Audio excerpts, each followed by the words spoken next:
Es muy amable por vuestra parte decir todas esas cosas. Os lo agradezco. Aquí en Washington, D.C., nos sentimos como si fuera nuestra casa. Habéis sido muy amables al invitarnos varios años. Y el año pasado tuvimos una presentación especial en común, preparándose para la cosecha. No sé cuántos estuvisteis. Espero que estemos haciendo eso, preparándonos para la cosecha. El año pasado tratamos aspectos muy importantes de la verdad, y este fin de semana voy a continuar con ello.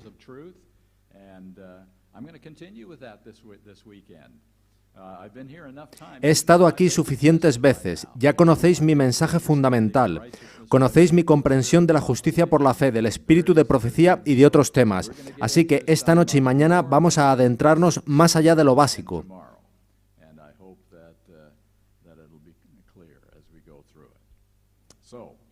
Así que vayamos a ello.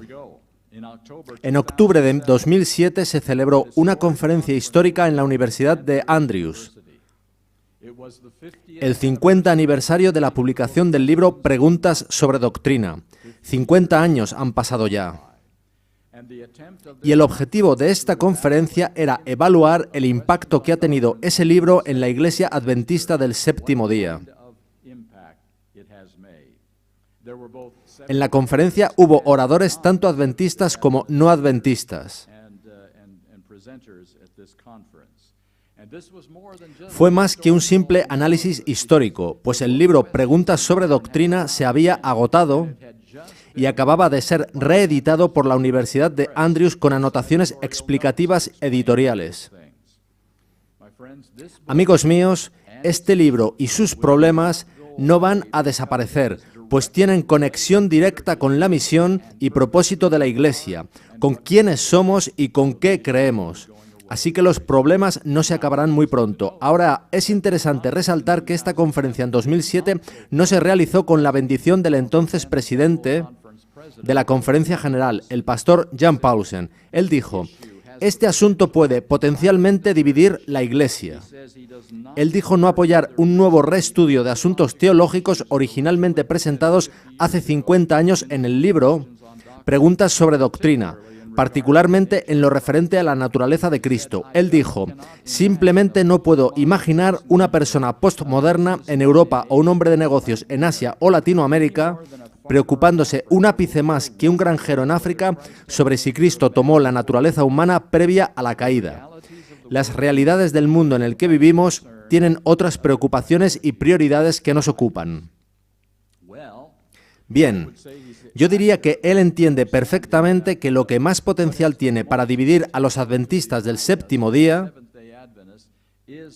es la teología. No es la organización, ni siquiera es la ordenación de mujeres, ni los distintos tipos de adoración,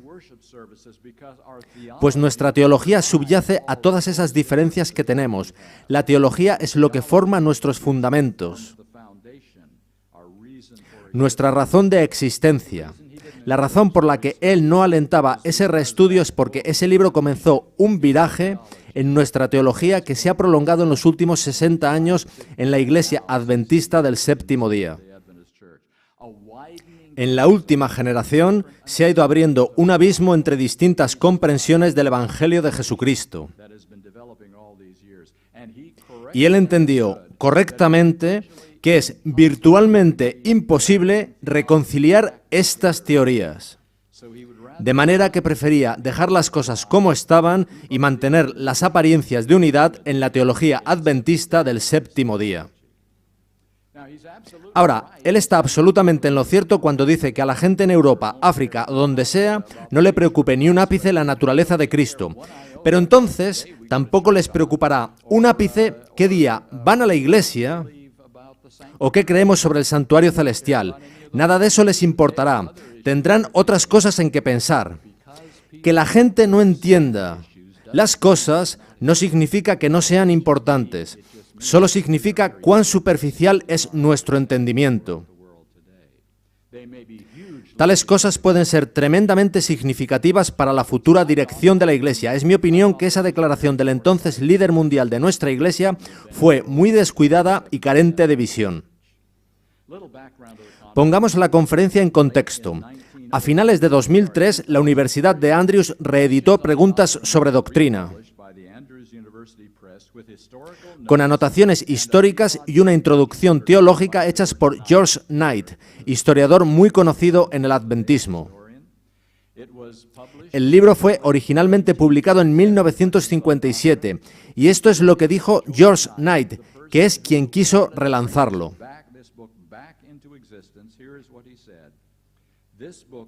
Fácilmente se puede calificar a este libro como el más divisivo en la historia adventista del séptimo día.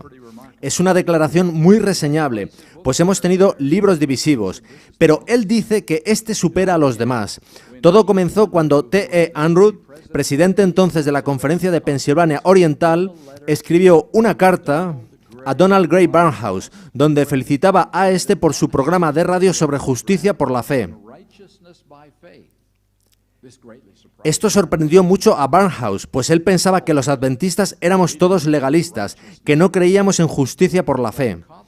Pero eso llamó la atención de un joven especialista en sectas cristianas llamado Walter Martin, quien decidió visitar Washington en marzo de 1955 y oír directamente de líderes adventistas que creían sobre la salvación y el Evangelio.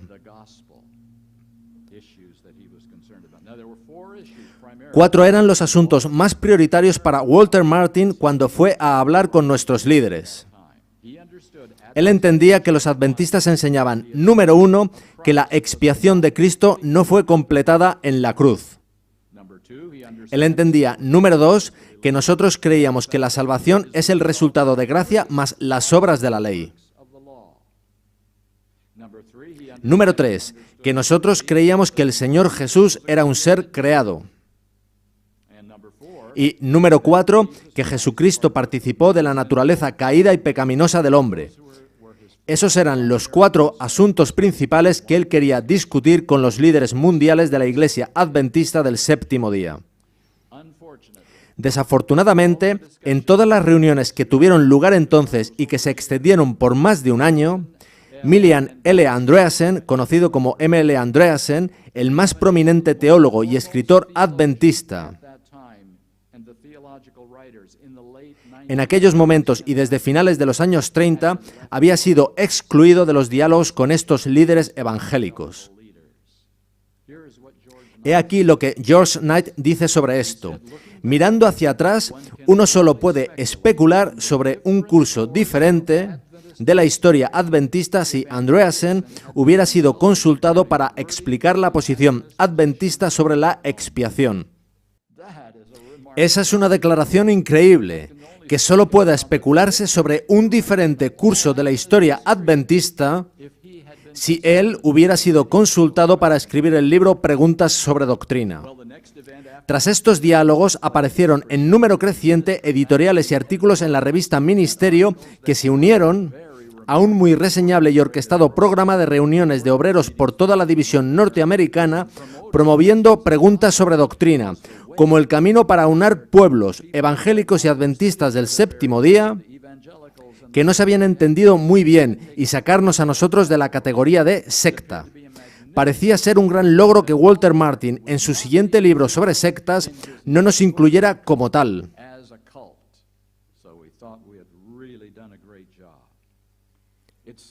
Andreasen pensó que ni los autores de preguntas sobre doctrina ni el entonces presidente de la Conferencia General estaban interesados en admitir sus preocupaciones en torno al libro, de modo que escribió cartas abiertas a las iglesias.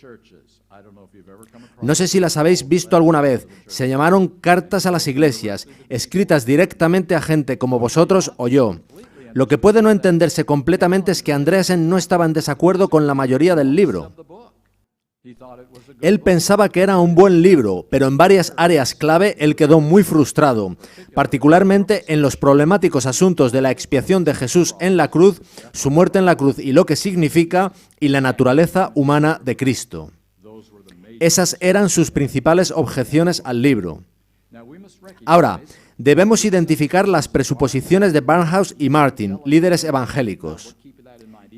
Tened en mente que evangélico no significa evangelístico, sino una determinada manera de entender la salvación, cómo ser salvo. Los líderes evangélicos tenían la siguiente comprensión. Escuchad atentamente.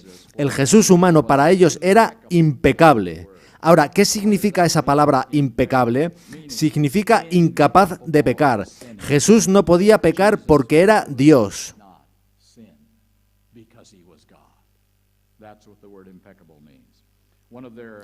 Uno de sus grandes gigantes teológicos escribió que la posibilidad de Jesús pecando y cayendo es una idea atroz. Pues entonces Dios mismo debe haber sido capaz de pecar, y pensar eso es blasfemia. Así de lejos llegaban ellos. Vosotros creéis que Cristo no pecó, ellos creen que Cristo no podía pecar. Hay una pequeña diferencia, ¿verdad? Es muy diferente, así que los autores adventistas les parecían una secta al decir que Jesús podía pecar. Eso no les gustaba. Un día, Walter Martin entró con una maleta, literalmente una maleta, llena de libros que había adquirido en librerías adventistas y dijo: ¿sabéis que vuestra denominación enseña estas cosas? Él declaró que menos del 20% de los libros adventistas que él había mirado eran aceptables. No le tenía mucho cariño a nuestros libros. Alguien entrevistó a Barnhouse más tarde, una vez que terminaron estos diálogos, y le preguntó lo siguiente: líderes adventistas están tomando la postura de que Cristo tenía la naturaleza de Adán antes de la caída. ¿Es eso cierto? Él contestó: espero que no. Adán fue creado susceptible de caer. Jesucristo era el Dios hombre, no susceptible de caer. Así que pretendía más que una naturaleza no pecaminosa, como la de Adán. Tenía que ser Dios, sin posibilidad de caer. En uno de sus artículos, él había escrito: los líderes adventistas proclaman que los escritos de Ellen G. White no están a la par de las Escrituras. Sobre esto le preguntó el entrevistador: ¿piensan ellos, los líderes adventistas, que ella yerra en sus escritos? Barnhouse contestó: por supuesto que sí.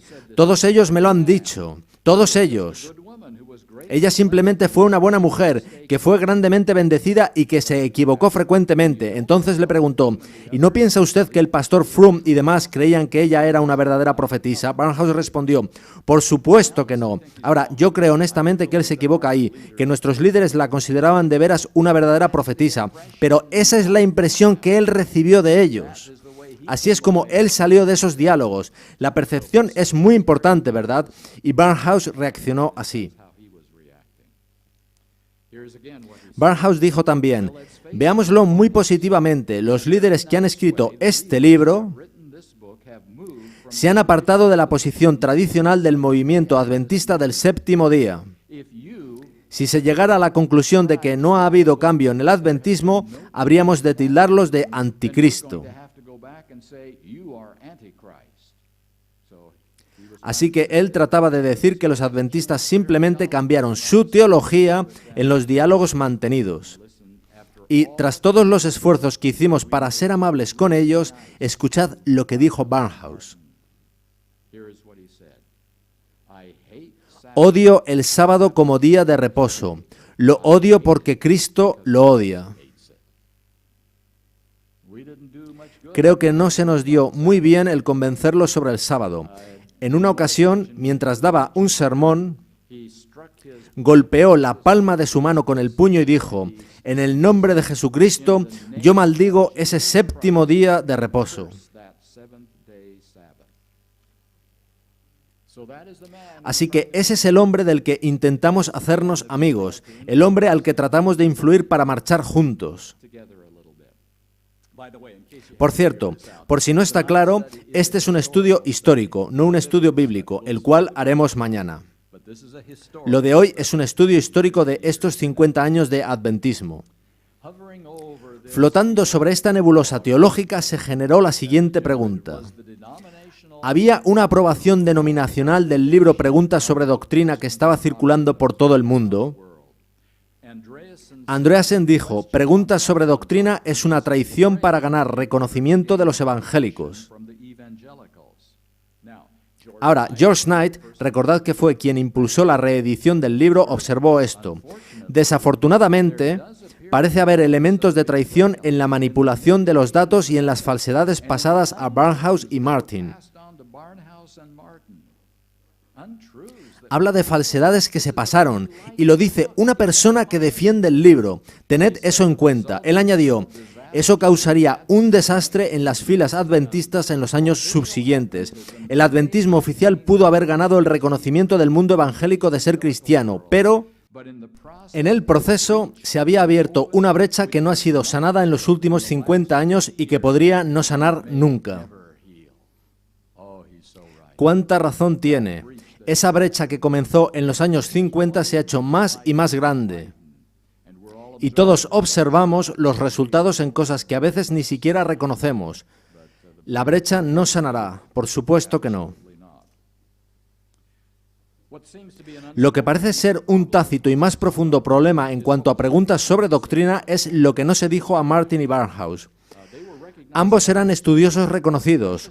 Qué gran oportunidad habría sido aquella para exponerles nuestras creencias sobre el gran conflicto, qué sucedió en el principio, qué hizo Cristo en la cruz, qué está haciendo ahora en el santuario celestial y cómo terminará todo en el fin de los tiempos.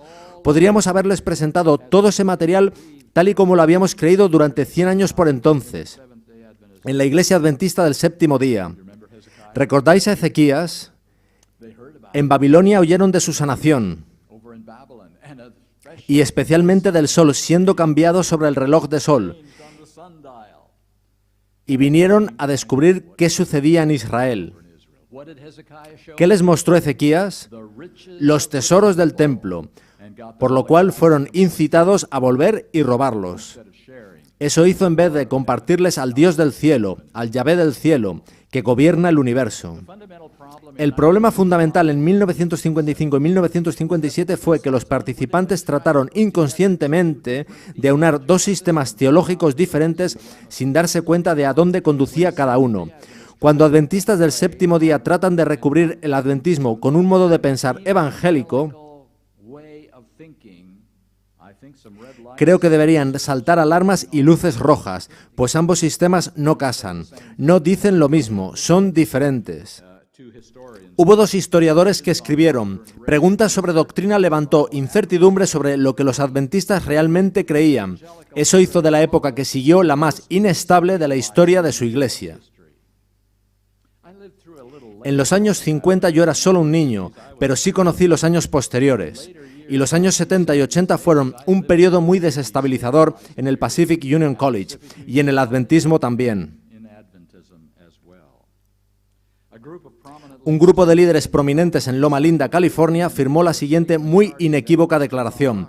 Pregunta sobre doctrina presenta erróneamente ciertos fundamentos vitales y hace concesiones en otros aspectos de nuestra fe. Ciertas declaraciones y enseñanzas del libro nunca serán aceptadas por una considerable parte de nuestro pueblo. De hecho, es nuestra convicción que, nunca desde la polémica panteística de J.H. Kellogg, hace más de medio siglo, ha surgido algo que cause tanto desasosiego, disensión y desunión entre nuestro pueblo como la publicación de este libro. Son palabras fuertes, pero creo que completamente acertadas, completamente. Raymond Cottrell era entonces el editor asociado de nuestro comentario bíblico, que muchos de vosotros habéis usado. Con casi total precisión, él predijo lo siguiente: se levantará un estallido de oposición cuando nuestros ministros y laicos descubran el significado real de los auténticos términos en que llegamos a un acuerdo con Martin y otros evangélicos.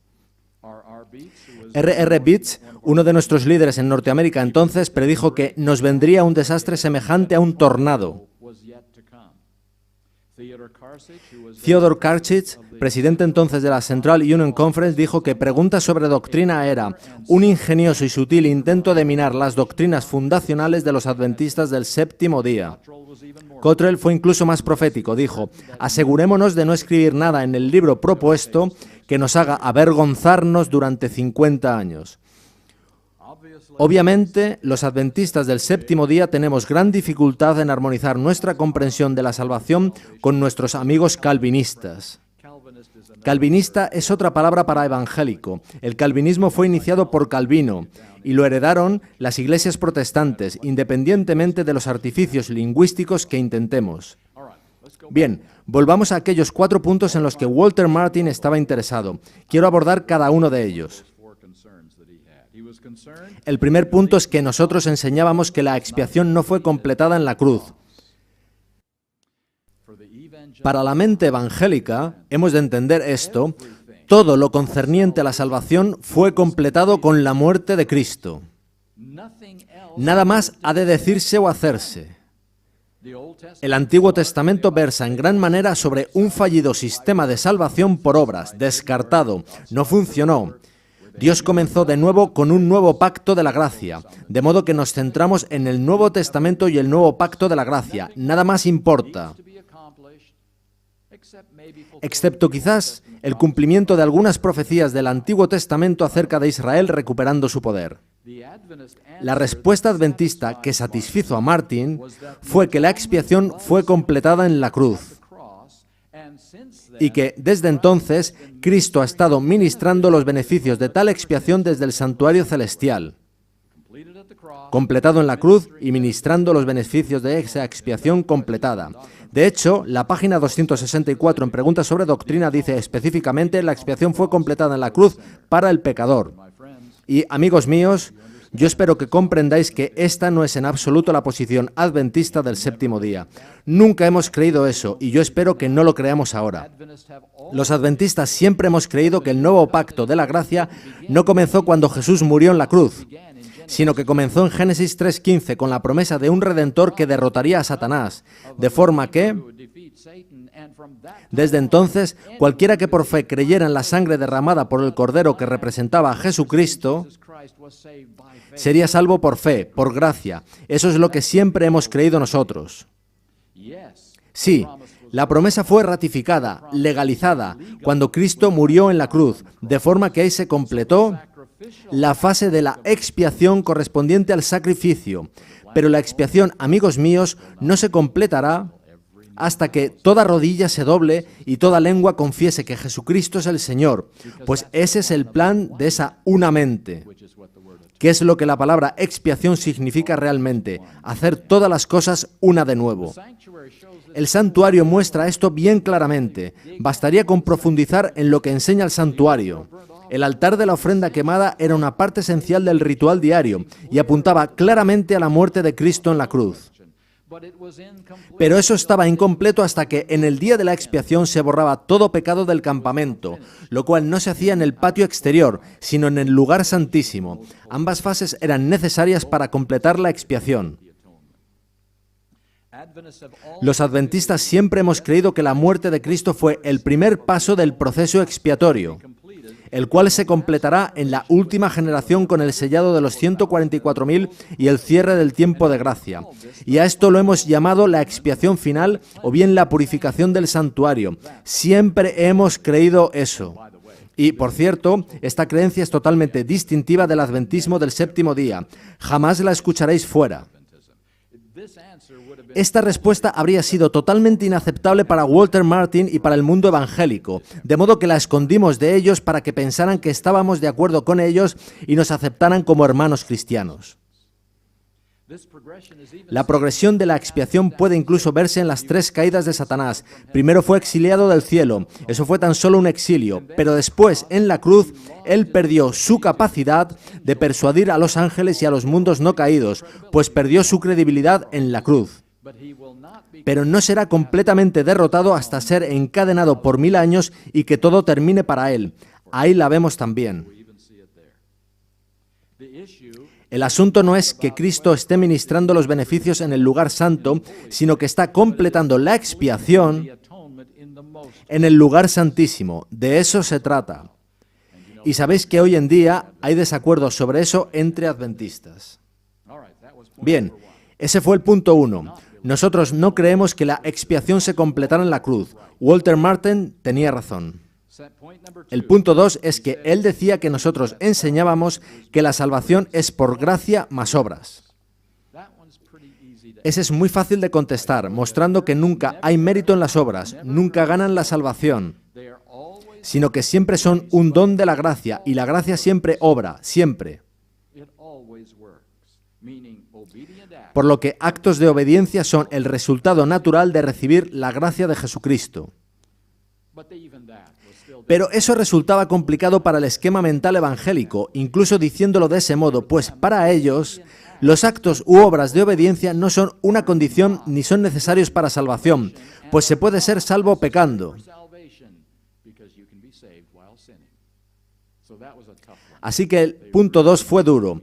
No quedaron satisfechos por mucho que tratamos de explicarlo.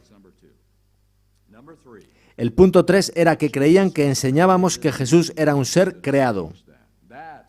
Eso es fácil de contestar mostrando claras citas de los escritos de Ellen White y de nuestros principales teólogos. Que Jesucristo era completamente Dios y existente desde la eternidad.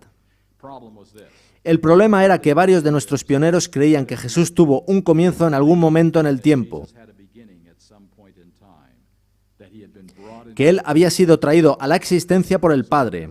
Así que existía esa polémica en el primitivo adventismo. Diré algo y no comentaré más al respecto. Eso está volviendo al adventismo, que la existencia de Jesús tuvo un comienzo. El punto 4 era que él creía que nosotros enseñábamos que Jesucristo tuvo una naturaleza caída, como las nuestras. Este era y es el punto más importante del conflicto con los evangélicos. Hoy en día también lo es dentro del adventismo.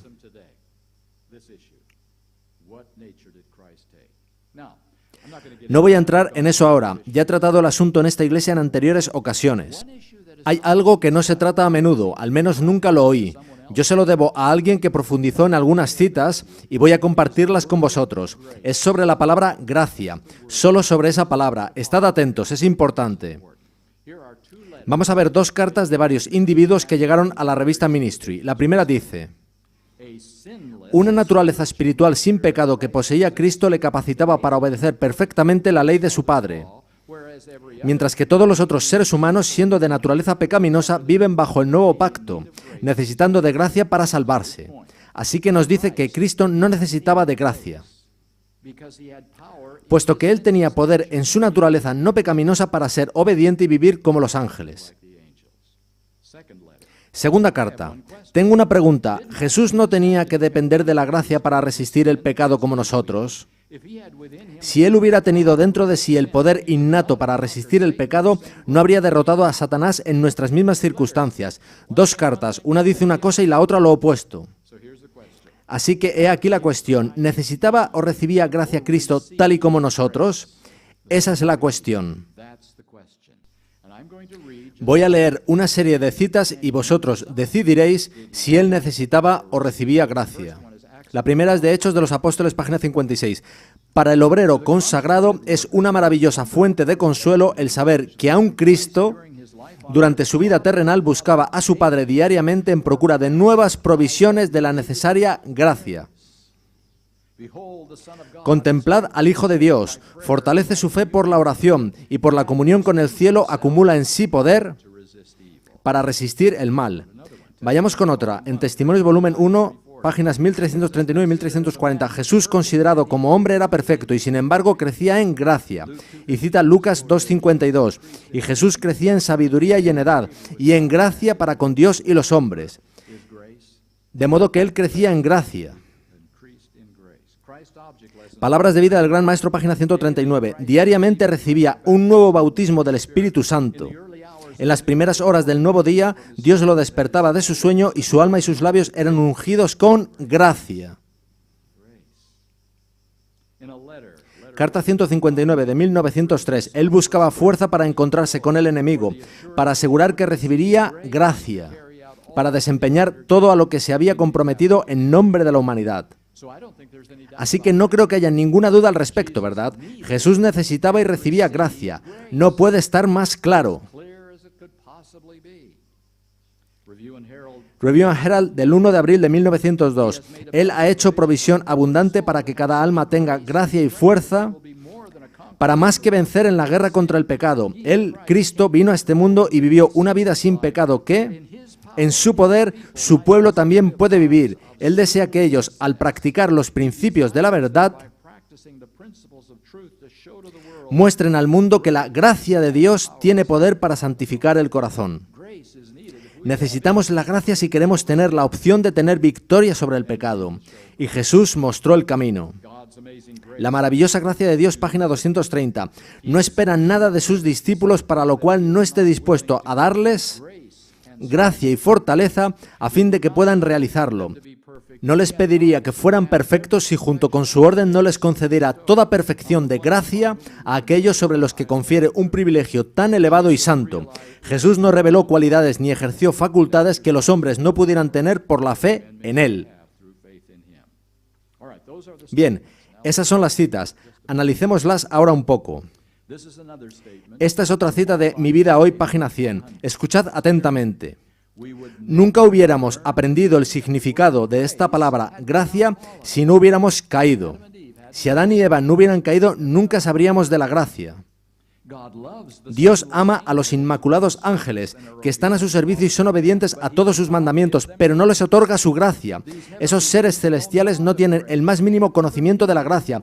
Nunca la han necesitado porque nunca han pecado. La gracia es un atributo de Dios manifestado en favor de seres humanos indignos. Dios se goza en conceder su gracia a todo aquel que la anhela intensamente.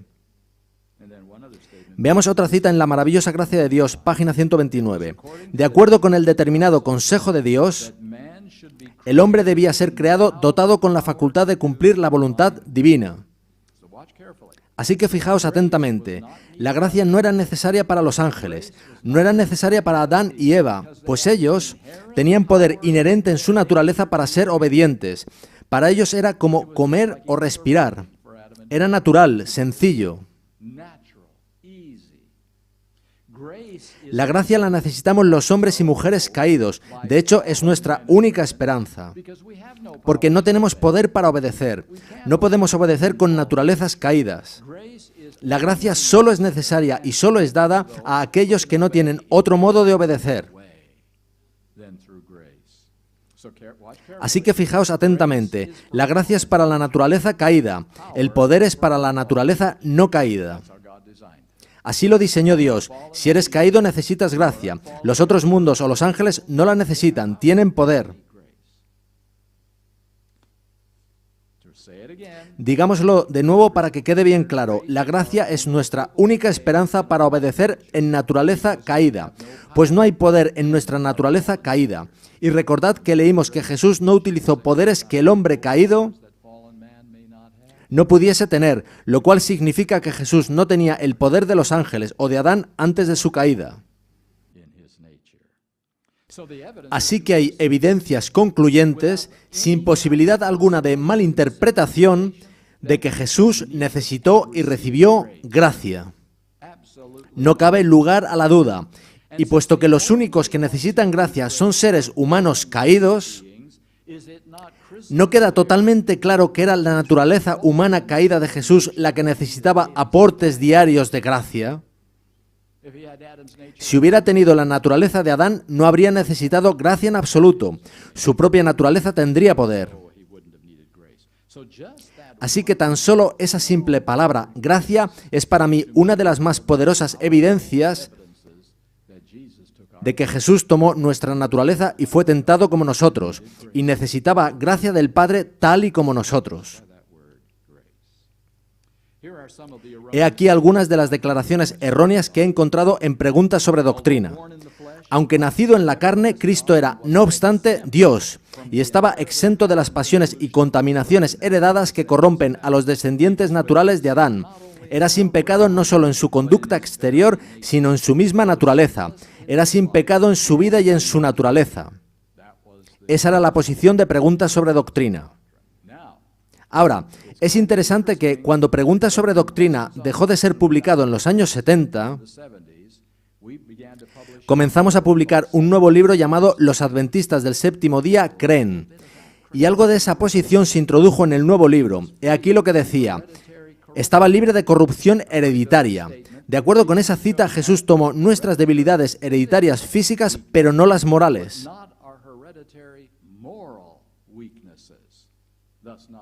claramente no tomando así completamente nuestra naturaleza caída.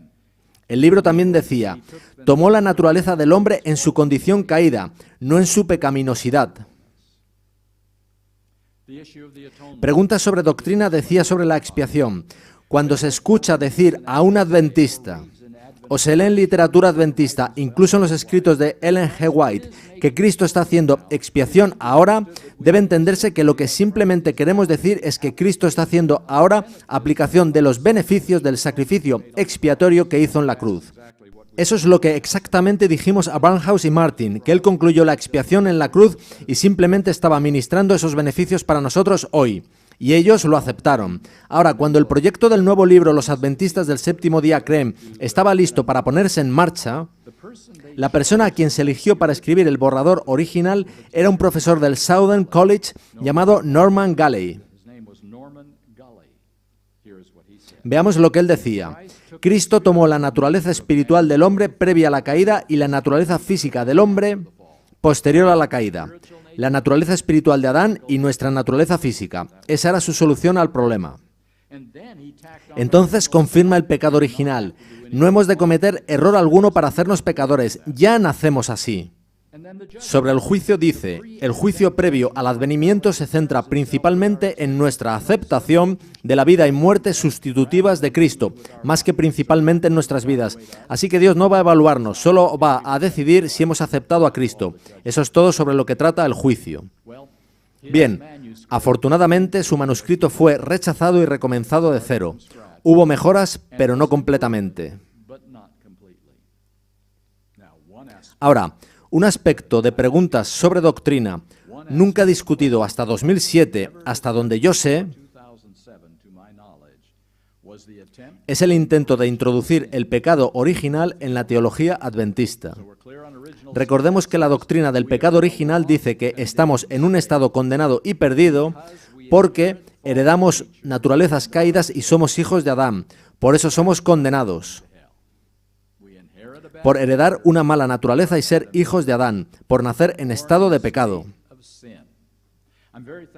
Estoy muy agradecido a Larry Kirkpatrick. Si recordáis, él fue uno de los oradores aquí el año pasado. Él desenterró los borradores de preguntas sobre doctrina previos a su publicación, los originales que se sometieron a aprobación. Así dice ese borrador. El pecado de Adán repercutió en toda la raza humana. Pablo dice en Romanos 5:12 que el pecado entró en el mundo por un hombre y por el pecado la muerte. La expresión por el pecado muestra claramente que no se refiere a nuestros pecados individuales, sino al pecado original. La naturaleza pecaminosa que todos heredamos de Adán. Por ese pecado original, la muerte pasó a todos los hombres. Así que, ¿por qué mueres? ¿Por qué vas a condenación? Porque te dieron un mal equipamiento al nacer. Porque heredaste una naturaleza caída. Así que el borrador previo a la publicación muestra que los autores de preguntas sobre doctrina equiparaban naturaleza pecaminosa a pecado. No has de hacer o decir o pensar nada para estar camino del infierno, solo nacer y respirar por primera vez. Eso es lo que querían incluir en el libro. En una de las muy pocas respuestas hechas a este borrador, Raymond Cottrell se quejó como sigue. Estas son mis primeras noticias de que los adventistas creemos en el pecado original. Esto requeriría prácticas sacramentales tales como el bautismo de infantes. ¿De veras? Es así, pues si un bebé nace pecador y condenado, ha de ser bautizado ya mismo para ser cubierto por el perdón de Cristo. La sección fue modificada. Eliminaron la expresión pecado original, eso tan impactante que los editores querían incluir. Pero, ¿sabéis? Ni siquiera un editor puede cambiar un sistema en su opuesto. La esencia del punto de vista de preguntas sobre doctrina permaneció, aunque disimuladamente. He aquí lo que decía la versión que se acabó publicando. Todos hemos heredado de Adán una naturaleza pecaminosa. Todos somos por naturaleza hijos de la ira. Consecuentemente, todos somos culpables ante Dios. Yo creo que dice exactamente lo mismo, simplemente no usando la expresión pecado original. Así que es evidente que los autores de Preguntas sobre Doctrina veían a los hombres culpables o condenados a partir de la naturaleza heredada en el nacimiento. El pecado de Adán, de acuerdo con tales autores, trajo a nuestra raza condenación, además de muerte, independientemente de nuestras deliberadas decisiones. La pregunta en el adventismo debería ser ¿cuál es la naturaleza de ese pecado por el que el hombre es considerado culpable, tan culpable que debe morir en las llamas del infierno a menos que sea rescatado por la gracia de Dios? Y sabéis que ese es uno de mis temas que traté aquí hace unos años. La enseñanza de 1957 no había sido jamás doctrina adventista hasta ese momento, jamás. El pecado por el que somos considerados culpables siempre se había visto en el adventismo como un asunto de libre elección. Nosotros ejercitamos esa elección en rebelión y así pecamos. Eso es lo que siempre creímos. Pero ahora se presentaba a los evangélicos la nueva doctrina de pecado como si fuera lo que todos los adventistas creían. Y por cierto, esta nueva doctrina se ha convertido hoy en día en la predominante en la Iglesia Adventista del Séptimo Día. Si el pecado está dentro de la propia naturaleza, tal y como enseña Preguntas sobre Doctrina, entonces, ¿cuándo nos libraremos del pecado? Cuando nuestra naturaleza sea cambiada, en la segunda venida de Cristo. Lo que quiere decir que estaremos pecando hasta entonces. Y escucho a menudo declaraciones de adventistas del séptimo día diciendo que estaremos pecando hasta que Jesús venga, que no podemos hacer nada al respecto. Además, la introducción en 1957 de la doctrina del pecado original imposibilita que Cristo tuviera nuestra naturaleza, pues entonces Él también sería un pecador y no podría salvar a nadie. Si somos culpables por la naturaleza recibida al nacer, entonces Cristo no puede tener esa naturaleza y por tanto no puede ser tentado en todo como lo somos nosotros. La doctrina del pecado original destruye la hermandad entre Jesús y los hombres caídos. Vemos así lo que conlleva el deseo imperativo de los autores de Preguntas sobre Doctrina de doblegar la enseñanza adventista, afirmando que no sosteníamos lo que siempre habíamos sostenido. Comenzamos así a darnos cuenta de que la razón del gran intento en Preguntas sobre Doctrina y en aquellos artículos de Ministry de cambiar nuestra posición sobre la naturaleza de Cristo era que algunos de nuestros líderes habían aceptado la doctrina agustiniana de Agustín en los siglos III y IV y calvinista del pecado original, la cual jamás formó parte del adventismo antes de los años 50.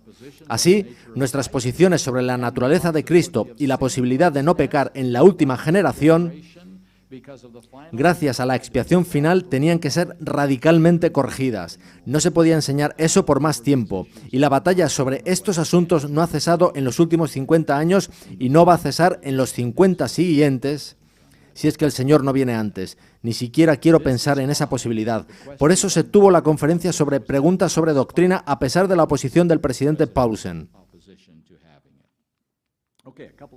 Veamos alguna cosa más que podríais encontrar interesante. La siguiente es una cita de un estudiante del seminario que, mientras cursaba sus estudios, consiguió un trabajo como bedel en las oficinas de la Conferencia General, cuando estaban en Tacoma Park, mucho antes de que se trasladasen a Silver Spring. Dice así: estaba limpiando el despacho del pastor Froom, el autor principal de Preguntas sobre Doctrina, cuando vi una carta abierta y cuidadosamente situada en el centro de la que siempre había sido una mesa desierta. Me pareció que debía detenerme y leer esa simple hoja de papel. Creo que yo hubiera hecho lo mismo.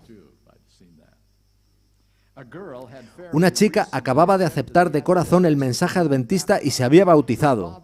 Sus padres se disgustaron mucho, por lo que escribieron a un bien conocido defensor del protestantismo evangélico, el Dr. Donald Grey Barnhouse. Le explicaron lo terrible por lo que estaba pasando su hija y acudieron a él por ayuda. El Dr. Barnhouse les escribió de vuelta. Él les dijo a los padres de la chica que el Dr. Martin y él estaban trabajando para que los adventistas del séptimo día cambiaran sus doctrinas, armonizando así con el protestantismo evangélico. Él infundió ánimos a la pareja con la seguridad de que el Dr. Martin y él lo estaban logrando. Es una carta muy reveladora. Su perspectiva, de nuevo, era que estaban cambiando el adventismo. ¿Queréis conocer algunos de los cambios resultantes de estos conflictos doctrinales? En 1989 se hizo una encuesta a pastores de la Conferencia del Sureste de California de nuestra iglesia. Por cierto, en esa conferencia yo fui ordenado como pastor. El 66% de los pastores encuestados no apoyaban nuestra posición tradicional sobre Daniel 8:14. Entonces el santuario será purificado, limpiado de pecado. El 66%. Con la declaración, un adventista leal no tiene razones para dudar de la precisión de las declaraciones de Ellen White, estaba de acuerdo el 36%. El 36% pensaba que no tenemos motivos para dudar de la precisión de las declaraciones de ella. Una persona debería aceptar el rol profético de Ellen White antes de bautizarse como adventista del séptimo día, estaba de acuerdo el 31%. Eso significa que la mayoría de estos ministros no creían que una persona debería aceptar a Ellen White como mensajera de Dios para bautizarse en la iglesia adventista del séptimo día. El adventismo tradicional no era muy popular entre estos ministros encuestados.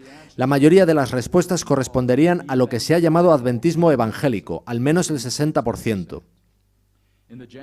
En el Adventist Today de enero y febrero de 1994 apareció el artículo Adventismo evangélico por Michelle Roeder y los pastores David Vandenberg y Larry Christoffel de la Iglesia Adventista del Séptimo Día de Campus Hill en Loma Linda.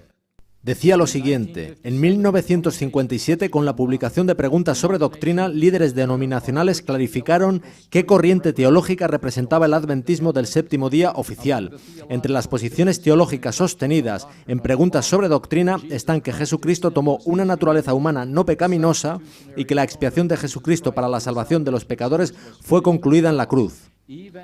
El adventista evangélico considera que tales posiciones son una expresión de adventismo auténtico y evangélico.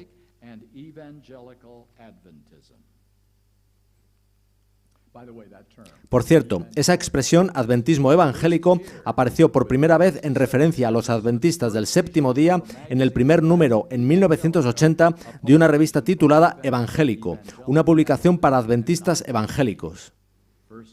Fue la primera aparición de esa expresión. Fue creada por Ellen Crandall, la editora en aquellos momentos. En la edición de Evangélico de mayo de 1982, Crandall declaró que las raíces del adventismo evangélico estaban en preguntas sobre doctrina y que habían sido regadas en los años 60 y 70 por predicadores del Evangelio. ¿Os suena Desmond Ford? Él regó esa doctrina muy bien. Bien. Iré concluyendo. Os mencioné a Larry Kirkpatrick, quien investigó los borradores previos a la publicación. Quiero compartiros sus conclusiones al respecto, pues él las expresó mejor de lo que yo lo haría. Él dijo: deberíamos concluir con la pregunta, ¿deberíamos los adventistas tratar de ser identificados con los evangélicos? ¿Qué valor tendría para los adventistas ser identificados como evangélicos? La etiqueta viene con un problemático conjunto de negativas: la enseñanza de un infierno ardiendo eternamente, la enseñanza de la inmortalidad natural del alma, la idea de un imperio americano y la iniciación de guerras como la invasión de Irak. Esa guerra, independientemente de lo que pienses de ella, es vista como una guerra apoyada por los evangélicos. Cuanto más identificados estemos con los evangélicos, más identificados estaremos con sus políticas. Cuando los evangélicos mezclan Iglesia y Estado,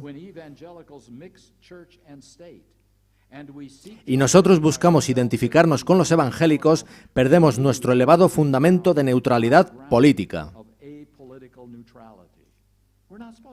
Se supone que nosotros no nos involucramos en política. Nosotros tenemos mucho más. Somos ciudadanos del cielo.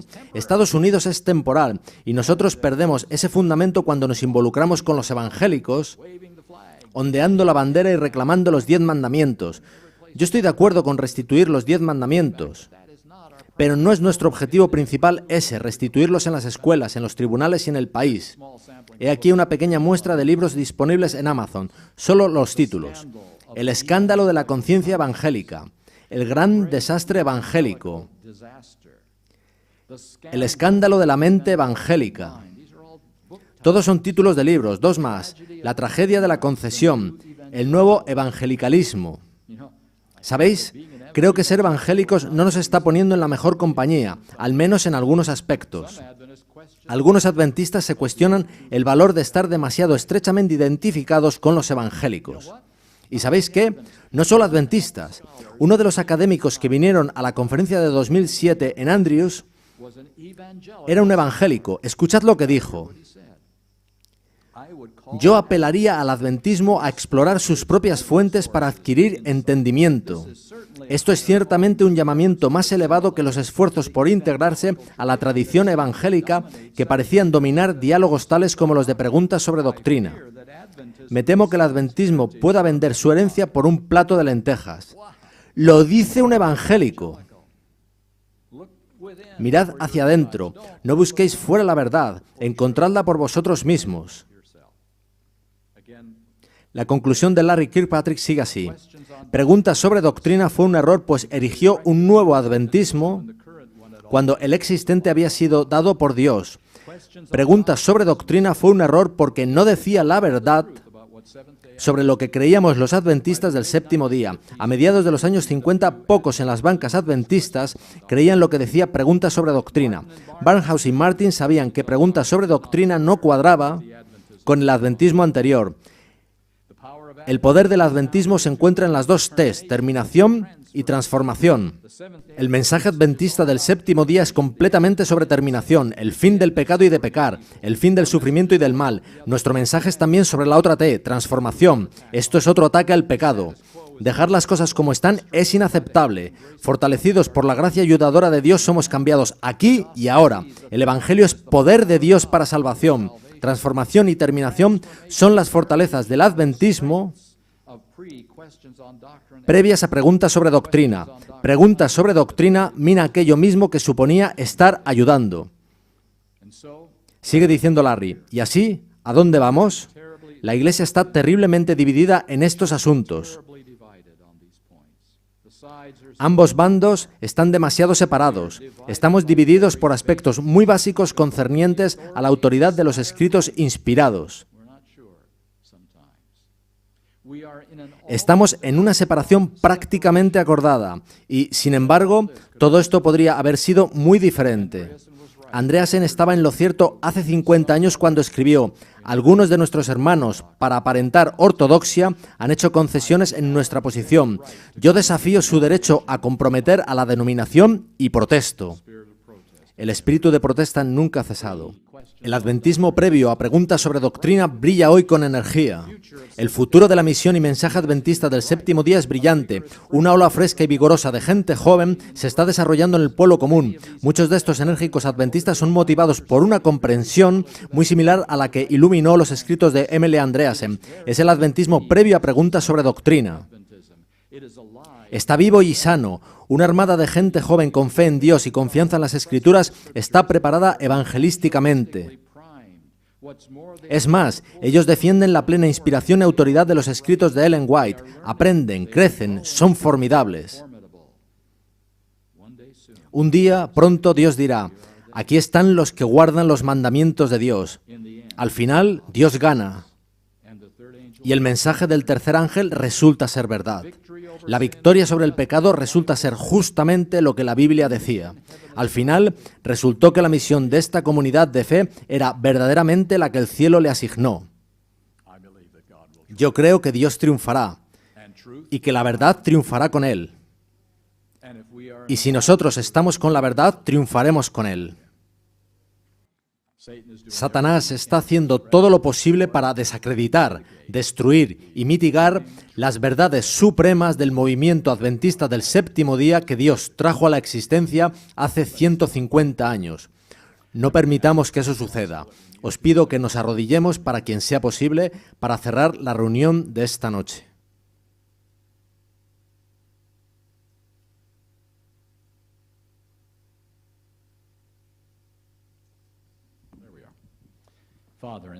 Padre nuestro que estás en los cielos, en esta tarde en que nos reunimos para celebrar un nuevo sábado, Nos damos cuenta de que en nuestra amada Iglesia Adventista del Séptimo Día el diablo ha estado muy activo. Trata de dividir y ha sido muy exitoso. Ha cambiado nuestra teología en aspectos muy importantes y vemos los resultados con frustración y a veces con suspiros y llanto. Pero Señor, nosotros creemos que tu verdad es eterna y no cambia. Más bien, tú encontrarás un pueblo que será cambiado y tú los cambiarás. De modo que pido aquí, esta noche, desde esta iglesia, que según continuemos estudiando y podemos hacerlo, Señor, según aprendamos más sobre la diferencia entre la verdad y el error, no seamos atrapados en los muchos engaños de Satanás, tanto en un sentido como en otro, que no seamos bebés, llevados por doquiera de todo viento de doctrina, sino que avancemos hacia ese objetivo final de ser convertidos a la semejanza del carácter de Cristo. De modo que, muy pronto, seamos como Él también en naturaleza. Llévanos a nuestro hogar, Señor. Queremos concluir la obra, queremos formar parte de ese movimiento final y no podemos hacerlo sin tu gracia. Gracias por escuchar nuestra oración, que hacemos en el nombre de Jesús. Amén.